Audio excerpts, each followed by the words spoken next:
আমি আমি আমি ডক্টর শান্তনু সেনের কাছে আসার আগে আমি সন্ময়দার কাছে যাবো, প্রত্যেকের কাছে যাবো, ডক্টর শাখারবদার কাছেও আসবো। সন্ময়দা, আপনি হাত তুলছেন, কিন্তু আমি এই অ্যানালিসিসটা বুঝতে চাইছি, আপনি পুরোটা দেখেছেন এই মমতা বন্দ্যোপাধ্যায়ের ধোঁকাবাজি করা, বিভিন্ন ক্ষেত্রে তৃণমূল বানানো, কংগ্রেসকে নেওয়া, বিজেপিকে নেওয়া, হাত ছেড়ে দেওয়া, হাত ধরা। এখন আপনি শুনলেন মিল্টন রশিদ বলছেন যদি কংগ্রেসের কোনো পদে দেওয়া হয় তাহলে কিন্তু কংগ্রেস কর্মীরা এবং কংগ্রেস নেতারা বিদ্রোহ করবে। সন্ময়দা। না, মিল্টন অ্যাবসলিউটলি ঠিক কথা বলেছেন, কিন্তু বর্তমানে যে পরিস্থিতিটা তৈরি হচ্ছে, কংগ্রেস তার কম্পালশনে তৃণমূলের হাত ধরতে চাইছে না। তৃণমূল কংগ্রেস লেড বাই মমতা বন্দ্যোপাধ্যায় যে টিমটা, তারা কংগ্রেসের হাতটা ধরতে চাইছেন, কিন্তু তার ইমপ্লিকেশনটা পশ্চিমবঙ্গে কি? অধীর রঞ্জন চৌধুরীকে মমতা বন্দ্যোপাধ্যায় 30B হরিশ সাহেজি সিটে গিয়ে বৈঠক করতে হবে, কিংবা 118 না 188 শান্তিনিকেতন বিল্ডিং এ গিয়ে অভিষেক বন্দ্যোপাধ্যায়ের সঙ্গে অধীর চৌধুরীকে বৈঠক করতে হবে, যেটা নেক্সট টু ইম্পসিবল। আমি আবার বলছি নেক্সট টু ইম্পসিবল। কিন্তু সর্বভারতীয় কম্পালশন আর রাজনৈতিক স্টেটের কম্পালশন সবসময় একটা ডিফারেন্ট হয়। ফলত সর্বভারতীয় কম্পালশনের জন্য হয়তো মিল্টন দাদের শেষ পর্যন্ত মেনে নিতে হবে যদি এই পরিস্থিতি আসে। এবার প্রশ্নটা আসছে, তৃণমূল কংগ্রেস কেন এখানে জয়েন করলো? একটু ভালো করে কিশোর, একটু ভালো করে খেয়াল করুন। দুটো অপশন মমতা বন্দ্যোপাধ্যায়ের হাতে এই মুহূর্তে ছিল।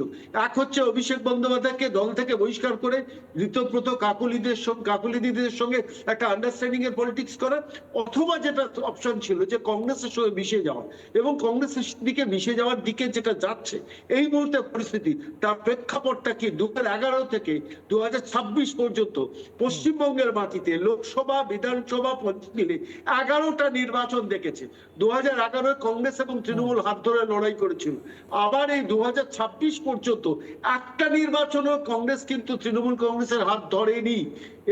এবার স্পষ্ট, কংগ্রেস কিন্তু বারবার চেয়েছিল তৃণমূলের সক্ষতা। তখন তৃণমূল কিন্তু ওই যে ক্যালকুলেশনের থিওরিটা দিয়েছিল।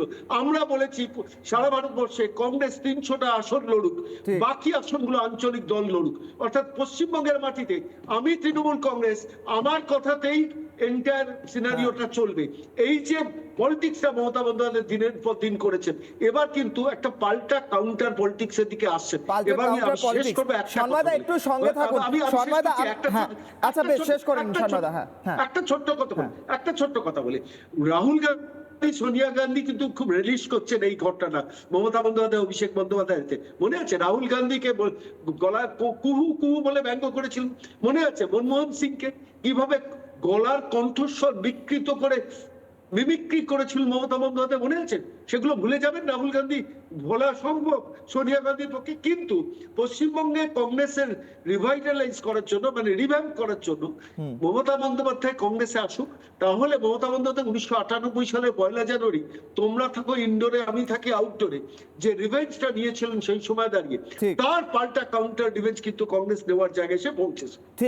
নানা ধরনের কন্টেন্ট দেখার জন্য লাইক করুন, শেয়ার করুন আমাদের ফেসবুক পেজ, সাবস্ক্রাইব করুন আমাদের ইউটিউব চ্যানেল। পাশাপাশি অন্যান্য ব্রেকিং নিউজের জন্য অবশ্যই চোখ রাখুন রিপাবলিক বাংলায়।